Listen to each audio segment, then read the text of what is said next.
Welcome to Electrified. It's your host, Dylan Loomis. Quick shout out to my newest patron, Stephen S. Thank you for choosing to support the channel. Apologies for the late upload. Today was an unexpectedly crazy day at the Loomis household. Bill Gurley and Brad Gerstner uploaded a new video today. If you're not familiar, they're both very well known in the VC space. In the first part of this video, they were talking about Tesla's FSD12. These guys have extensive experience investing in companies. They spend a lot of time in the AI realm, so it's worth hearing what they had to say. There's this principle known as Occam's razor, which has been around forever in science. But the simplified version of it is a simpler approach is much more likely to be the optimal approach. Right. And when I fully understood what they had done here, it seems to me this approach has a much better chance of going all the way and of being successful and certainly of being maintainable and reasonable.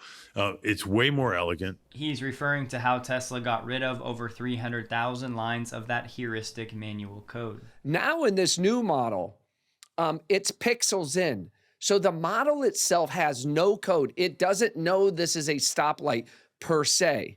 In fact, they just watch the driver's behavior. So the driver's behavior is actually the label. It says when we see pixels like this on the screen, here's how the model should behave, which I thought is just an extraordinary break. And I don't think there's a deep appreciation for the fact that, you know, again, because we've had 11 versions of what came before it, those were just slightly better patchwork models. In fact, I think what we learned was that the rate of improvement of this is order of magnitude 5 to 10x better per month as a model versus the rate of improvement of those prior systems. And once again, the audacity to throw out the whole old thing and put a new thing in is just crazy. Now, think about this from a Tesla perspective. Why do they want to drive even more adoption of FSD? Well, you get a lot more information and data about disengagements and all these other things. So that data then, continues to turn the flywheel. So my guess is that Tesla, seeing this meaningful improvement, is going to focus on penetration. My guess is that they want to get a lot more people trying the product, and they're going to play around with price. Why not? Right? Maybe $100 a month is the right, intersection between adoption or penetration and price.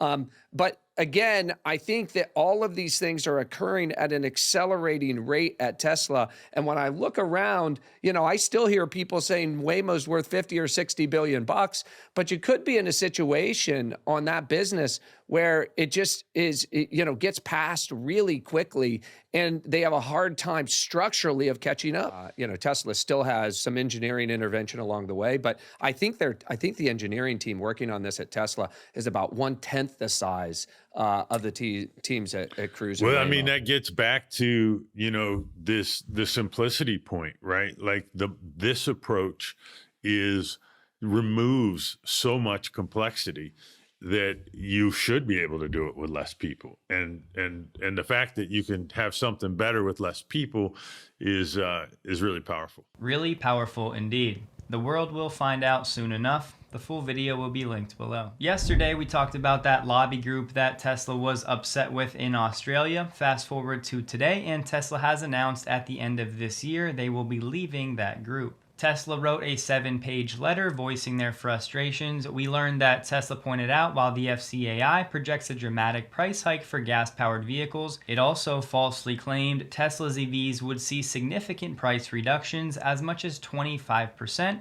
which Tesla said can lead consumers to not buying a Tesla with the belief that they'll be cheaper in the future. Simply put, the Federal Chamber of Automotive Industries has been falsely claiming that EV prices will go way down, gas prices will go way up, all thanks to new clean car policies from the Australian government. As consumers hear that information, they of course would be much more likely to quickly buy a gas car. In the letter, Tesla said it's also concerned it's inappropriate for the FCAI to foreshadow or coordinate whether and how competitor brands implement price changes in response to environmental regulations like the NVES. The word is Polestar is considering leaving the FCAI as well. What do you know? As I was recording, it turns out Polestar is leaving the FCAI as well, saying that we cannot support it. Polestar said the FCAI campaign, driven largely by Japanese car makers led by Toyota, who would have thunk it, is intolerable. With transport emissions forecast to be Australia's largest source of emission by 2030, Australia has a clear role to play and must catch up with the rest of the developed world. Such a campaign is not aligned with Polestar's focus, and we cannot support it. The FCAI has not released the full modeling underpinning its assertion to the general public or to its own members. Rather, it appears the FCAI has cherry-picked what it thinks will progress the position of only some members. It should come as no surprise that the FCAI represents car manufacturers in Australia, and its board is made up of the bosses of the leading car brands in Australia which make gas vehicles. There are other industry players on Tesla's side here. The Electric Vehicle Council chief said the idea that any model would shoot up by any significant amount can only be supported if you base your modeling on completely unrealistic assumptions, which is exactly what we see the FCAI has been doing. That an industry body would openly canvass their members, increasing prices in a coordination manner, is a clear red flag. Honestly, it's the exact same thing we're seeing in the United States. The legacy auto industry pushing back against governmental regulations trying to reduce car emissions. Tesla is asking the FCAI to correct all of its claims, and they've also called upon the Australian Competition and Consumer Commission to investigate their claims. Here's some very unfortunate news. The Federal Trade Commission just reported that for 2023, their database took in 2.6 million reports of fraud and 1 million reports of identity theft. In 2023 alone, $2.7 billion was lost to imposter scams. And guys, just look at the trend. This stuff is sadly increasingly becoming more common. The silver lining, there is something we can do to dramatically reduce our chances of becoming a statistic. That's why I've partnered with Delete Me, the sponsor of this video. Delete Me sweeps all of the data brokers gathering and selling your personal data and deletes it from the web, saving you tons of hours and annoying phone calls and follow-ups. I just got an updated report from my personal privacy advisor, and Delete Me has now reviewed over 4,000 listings, saving me over 30 hours of work, and has removed 209 listings with my personal info since September last year. Look at this. All of these different data brokers buying and selling our information. What's cool about Delete Me is they'll actually tell you removal is in progress for certain data brokers, and if you keep scrolling down, you'll see all the ones where you're actually clean. So if you'd like to do what you can to avoid scam calls, phishing attempts, and identity theft, becoming a statistic, you can head to joindeleteme.com/electrified to get 20% off using my code electrified. The link will be below, and as always, thank you for considering supporting Electrified. This user Jake on X was saying that he was shooting an AK-47 at the Cybertruck. One of the bullets did actually penetrate the rear portion of the Cybertruck. I think this was a good opportunity to remind everybody that the doors are actually about 1.8 millimeter thick, but the rest of the body is 1.4 millimeters. So it's really just the doors that are bulletproof, bullet resistant, whatever you want to say. It should be noted though, the one that pierced the back part of the Cybertruck did not actually make it into the vault. We talked earlier this week that Tesla might need to make up some sales in newer global markets if things continue to slow down in China and the EU. This will help at least a little bit. We have Model Y deliveries set to go to customers beginning next week. Malaysia was actually one of the first countries in the world to get the Model 3 Plus. Deliveries have been going on there now for a few months. Now the Model Y in all 3 different variants will join the party. The Malaysian auto industry did just under 800,000 units in 2023. After months of investigation, the European Commission is saying it found evidence that China has been unfairly subsidizing the EVs it exports to Europe. Possible remedies on the table include retroactive tariffs on Chinese EVs. Unfortunately, they did not explain how these retroactive tariffs might work, but I have a feeling that's going to raise some problems. Europe may now be enforcing its own tariffs. While this probe will continue through November, the EU could impose provisional duties as early as July. The Commission also said it would require customs registrations of Chinese EV imports starting on Thursday, meaning they could be hit by retroactive tariffs from that point if the EU's trade investigation later concludes they're receiving unfair subsidies. But we just heard that the Commission does think they're receiving unfair subsidies. For now, the Commission said it does not have an idea of what the tally of retroactive tariffs might be. This is another one. It's pretty plain to see what's going on here. Europe is concerned for and looking out for its homegrown automakers. They're in a tough EV transition right now. Most of them haven't really laid out solid plans for the EV future.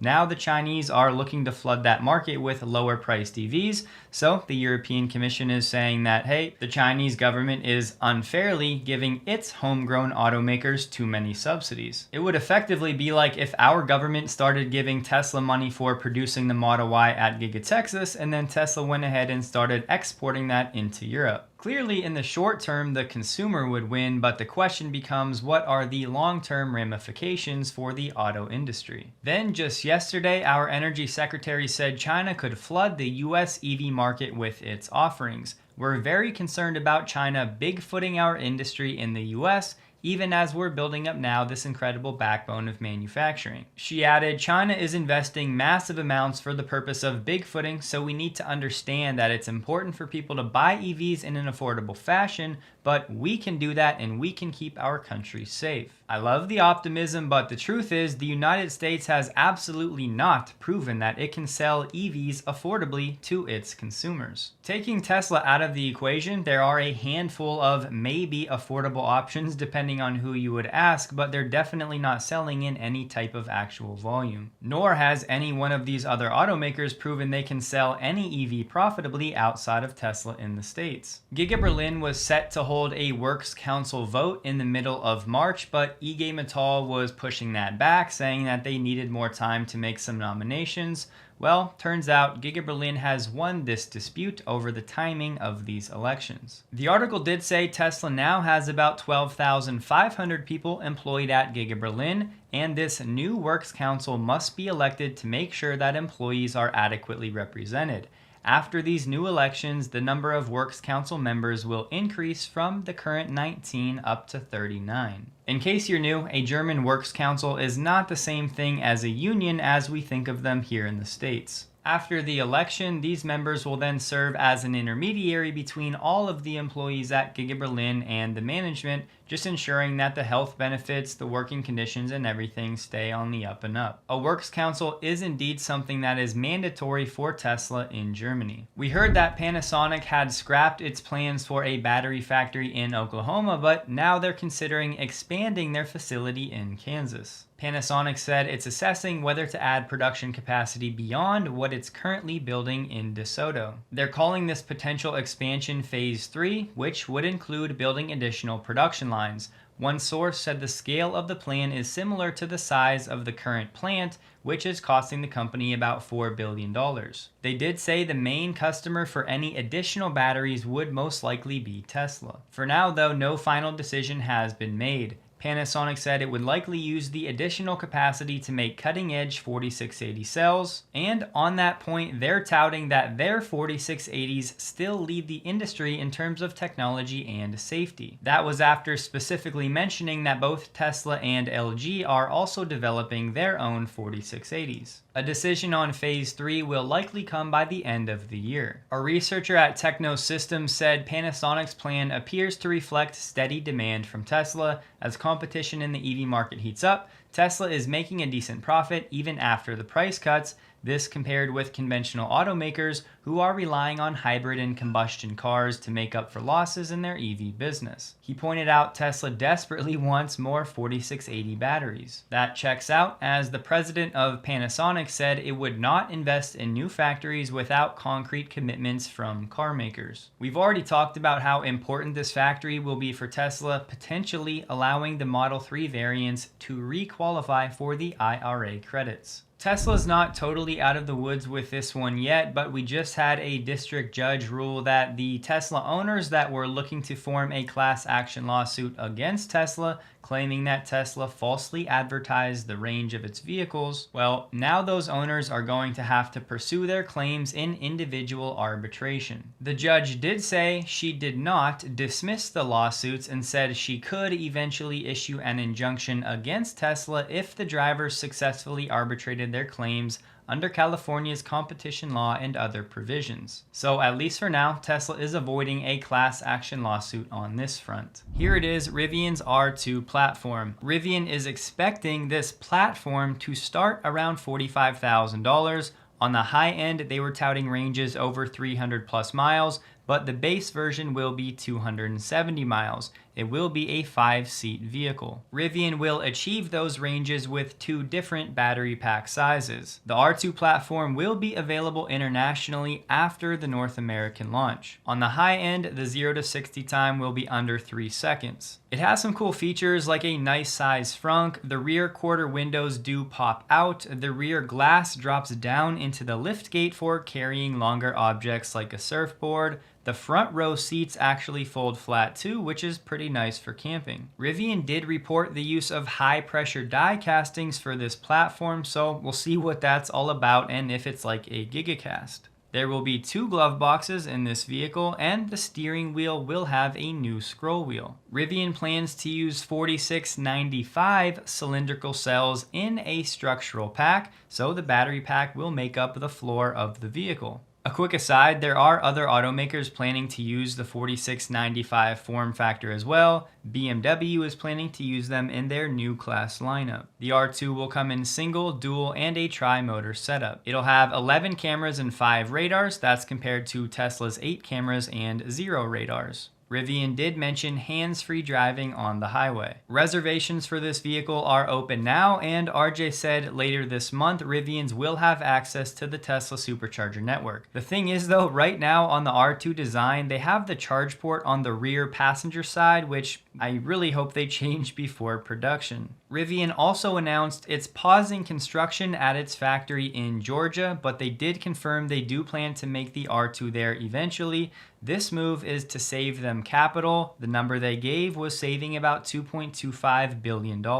Honestly, that factory really has been a headache for Rivian from the pushback from the locals, and they've also had some challenges getting their incentives for that factory lined up. This move does reduce the chances that Rivian will be forced to rely on a cap raise in the future. And of course, leveraging what Rivian already has in Illinois will help them to bring R2 to market much sooner. They also said the capacity in Illinois will expand to 215,000 units per year. They did not share a timeline for when they plan to restart construction in Georgia. And when it comes to the R2 being produced in Illinois, they're expecting deliveries to begin in the first half of 2026. They're expecting this vehicle to qualify for the tax credit, so let's hope it's still around in 2026. Rivian also pulled out a one more thing move, announcing the R3 and the R3X, but for now, there's no date on production, there's no price, other than saying it'll be cheaper than the R2 platform, and it'll go into production after the R2. They said the R3X will be a performance variant of the R3 with more ground clearance, a tri-motor setup, and different materials.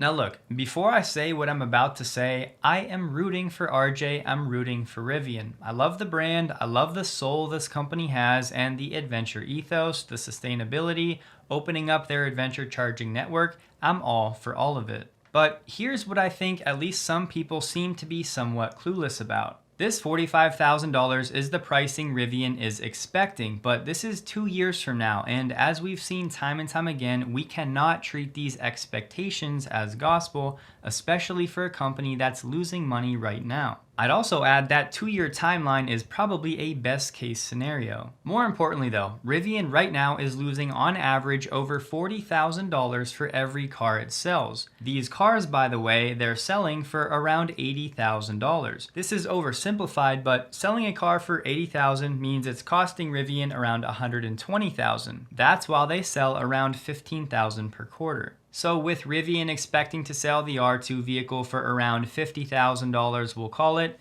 To simply break even on the R2, Rivian would have to drop the cost per car by $70,000. That's basically the price of over 7 full battery packs. So what I'm saying is that if Rivian is not close to breaking even on luxury vehicles, what's the plan for doing it with affordable vehicles? And look, before you jump to Rivian's defense, I know it took Tesla 10 years to turn a profit. We need to give Rivian time, but here's the thing.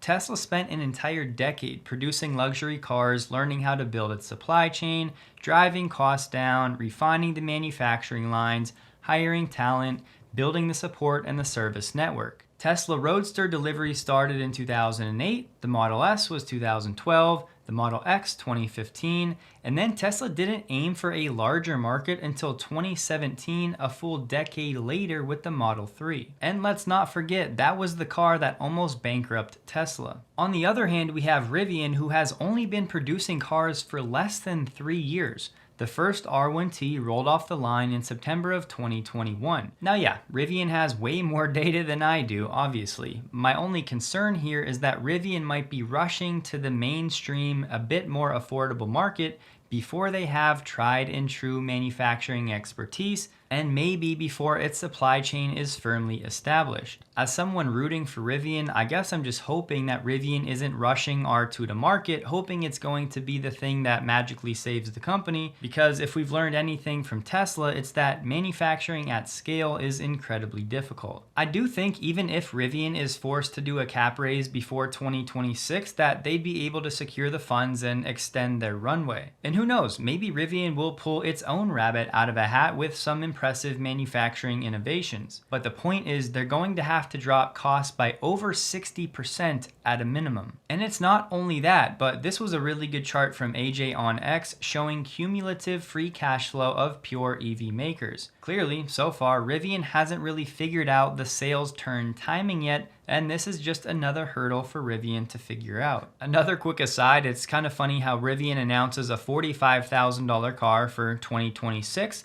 and the stock jumps 13%. Tesla announces a $25,000 car and the stock plunges 60%. Now, I know that's not how the market works, but you gotta love it. And this should go without saying, but the Model Y may be even more affordable come 2026. And as I said, the tax credits might not be around in 2026. Who really knows? So yeah, to everyone that said things like Rivian dropped the mic on Tesla, or things like if there was any thought of Rivian going out of business, put those thoughts to bed, I would respond by saying, let's slow our roll here a bit. Until Rivian proves it can make an EV profitably at scale, they literally have not even entered the game yet. Plus, there's still a non-zero chance that Rivian is not even around come 2030. However, with all of that said, the product itself should absolutely be a hit. It seems to have the specs that would make it very desirable for a large group of people. Now, Rivian just needs to actually hit these specs on time and find a way to stop burning cash and eventually turn a profit sometime hopefully before the end of the decade. Lars and Franz did a 30-minute live stream on X talking about the Model 3 Plus.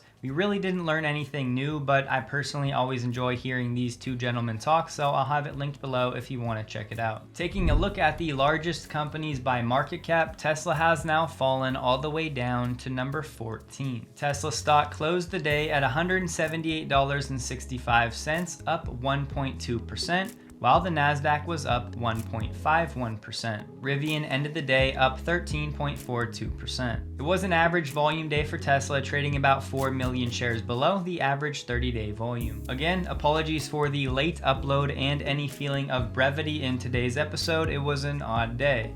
Don't forget, check out Delete Me linked below. Take advantage of that discount if you're interested. I hope you guys have a wonderful day. You can find me on X linked below. Please like the video if you did, and a huge thank you to all of my Patreon supporters.